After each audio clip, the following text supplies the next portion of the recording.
Hi, Kiki. How are you today? I'm very well. It's nice to meet you. You as well. So I have the book right here. Can I Aw, thank say you. that? I love it. I can't wait Thank to read you. it this weekend. So, I feel like this world is so weird. I feel like we can say anything we want, but then we really can't because, if you say the wrong thing, you get in trouble. Why is this book so important right now in the time we're living in? Yeah, so 84% of Americans, according to a New York Times poll, have anxiety about cancel culture. And so what they're doing then is they're kind of retreating into themselves. And then at the same time, we are in an epidemic of loneliness. And so you can see how those things add up if people are not being authentic with each other.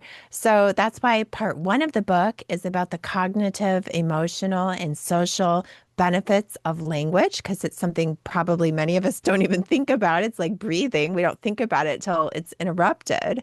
And then part two of the book is how to speak up, like if you're, say, in a classroom or, like a PTA meeting or even just your brunch group where you think you're the only one who has a different opinion, as well as how to listen well, because many people, some people know how to talk, but they don't know how to listen. Some people it's the other way, and some people it's issue dependent. So I think, and then tell me if I'm wrong, something happened with you that kind of opened your eyes to all this. Can you share that story with us? Yeah, thanks for inviting me to do that, Kiki. I was in New York City, super happy. I had really just worked my whole life to get that. When I was 8 years old, I told everybody I was going to live in New York and be on television. And so I was doing that. I was on all these, big shows and stuff as a psychologist, and I loved it. I always had certain opinions about certain things that I knew I couldn't really talk about in the media, but that was okay with me. I just never said anything that was untrue and just focused on where they wanted to go. But then COVID came along, and I was really concerned about masking little children for months and years on end. I was really concerned about it. I knew it was not going to be popular in the media at the time, like we're talking like 2020, but I couldn't help myself. It just as a public service announcement, I started going public and talking about the issue. And I was shocked at the positive response I got from all kinds of people. I felt like the person saying that the emperor has no clothes. Like after I said that, people from all over the country, news stations started having me on to talk about it. And I realized it was helping my own cognitive process, my own emotional process. I was being authentic with people. I realized that there were other topics too that I'd been holding back on. And so I started to realize, how could I not have thought as a clinical psychologist that bottling yourself up, you're bottling and holding back, wouldn't have an effect on your mental health? And so then I started researching and wrote the book. 2020 was quite a year because for me, it was the year that my parents passed away. My mom was in February, kind of expected. My dad was like from left field in December, both from cancer. Oh, And sorry. I know, and since then though, I I it's like, I realize we have let's see, generational, I don't know how to say it now because I wasn't expecting to bring it up, but like generational the way we treat each other in the family generationally. And I finally put an end to it.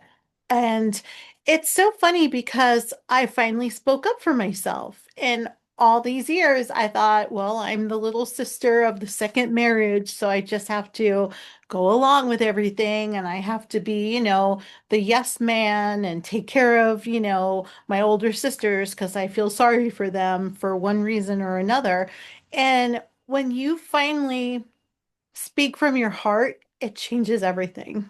It does. It changes everything in a literal sense as Mhm. well. So studies show that even just having a true heart to heart totally drops your cortisol levels. I mean, so if as a psychologist, if I'm assessing someone's overall mental health, I'm required to include a whole section on what kind of social support that person has, because that's considered to be a huge protective factor against anxiety and depression.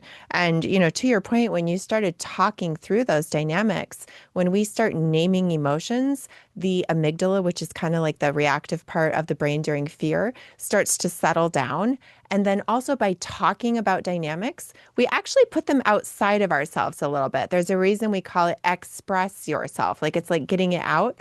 And then we can analyze it and say, well, okay, does that really make sense? Can I understand that from a different perspective instead of just having it like swirling around inside of me? We literally think more clearly. That's why they call it, talking your way through something. Or studies show all the time that even complex problems as well as simple problems are better solved when we can have a good sounding board. Hmm.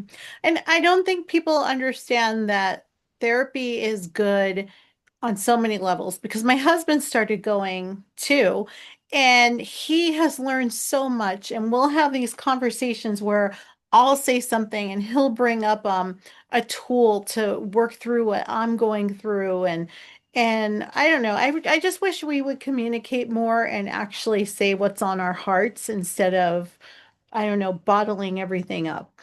Yeah, totally. I think the reason people do it though is that there's just this big thing now. A lot of people say words are violence, for Hmm. example, or if you say something that they don't agree with, they're like, well, you're a racist, sexist, bigot, homophobe, or whatever. And you're like, well, hang on. I just said, I had a certain feeling about, the girls' soccer team or, whatever. And so I do think that people are afraid. And then they think that there's no harm in just simply keeping it to themselves, then. They think that's the safe way to do it. And so that's why the whole part one of the book is to explain that our cognitive, emotional, and social health in many ways actually hinges on, accurate, truthful, authentic, verbal expression. And then they're also so scared. So, I mean, that's why part two has just truly practical techniques. Like if you are, at the soccer mom committee meeting or whatever, and, there's an opinion that you have that you think nobody else has, or everybody's going to bite your head off, it can be so helpful to even just, if you can identify one person that can be an ally for you, and to just say, I'm going to bring up such and such. And when I do, you don't even have to say anything, but if you would just, go, like that would just mean so much to me. So there's a lot of like little practical techniques that help a lot when it comes to expressing yourself, doing like a role play or making a plan. It's just first we have to realize it's important, and then are some tips on how to do it. You are so interesting. I want to have you on the show again. I'd love that, Kiki. I, Thank you. yeah, I think that would be so great. Again, the book is Can I Say That? Where can people go for more information? Yeah, thanks, Kiki. So it is available everywhere books are sold. Dr. Phil just endorsed it, which is awesome. But it's Can I Say That? Why Free Speech Matters and How to Use It Fearlessly, which I know is kind of a mouthful. So people can go to freespeechtoday.com. And at freespeechtoday.com, they will, there's links to the book as well as to all my socials. I love to connect on social. And I'm also doing free groups for people that read the book and they want to just talk about the ideas.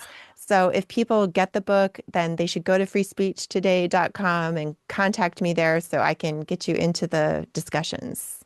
I love that. Dr. Chloe, thank you so much for being here today. Thanks, Kiki. Great to meet you. You as well. Take care. Bye.